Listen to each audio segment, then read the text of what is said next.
શક્તિપીઠ અંબાજી પણ પ્લાસ્ટિક મુક્ત બનશે કારણ કે અંબાજીમાં પણ દેવસ્થાન ટ્રસ્ટ દ્વારા પ્લાસ્ટિક મુક્ત બનાવવાનું અભિયાન હાથ ધરાયું છે અને જે પ્રસાદ પ્લાસ્ટિકની થેલીમાં અપાતો હતો તે હવે કપડાની થેલીમાં આપવામાં આવશે અને યાત્રિકે આ થેલી વેન્ડિંગ મશીન મારફતે મેળવવાની રહેશે અને તેના માટે ₹5 ચાર્જ ચૂકવવાનો રહેશે।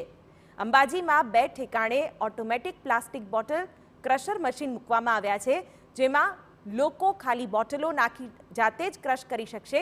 તેના માટે કોઈ પણ પ્રકારનો ચાર્જ વસૂલવામાં આવશે નહીં।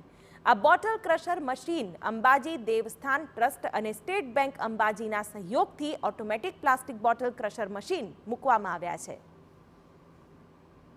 યાત્રિક પ્લાઝા ખાતે અને વીઆઈપી પ્લાઝા જે છે ત્યાં આપણે એના બહારના ભાગે રોડ ઉપર આપણે મૂકી રહ્યા છીએ। એમાં પ્લાસ્ટિકની બેગ, પ્લાસ્ટિકની બોટલ એમાં નાખીશું, ઓટોમેટિક બોટલ ક્રશ થઈ જશે એટલે એ પ્લાસ્ટિક રોડ ઉપર જતું, કચરામાં જતું અટકશે અને એટલી પ્લાસ્ટિક અને પર્યાવરણ શુદ્ધ રહેવામાં આપણે મદદ કરી શકીશું। આમ 2 વસ્તુ આપણે કરી રહ્યા છીએ। અમારો પ્લાન એવો છે, અમારી યોજના એવી છે કે અંબાજીમાં મોટા જે મુખ્ય સ્થળો છે 10-15 જગ્યાએ આવા મશીનો હોય, પ્લાસ્ટિક બોટલ ક્રશર મશીન, તો દરેકે દરેક બોટલ એમાં જ જાય।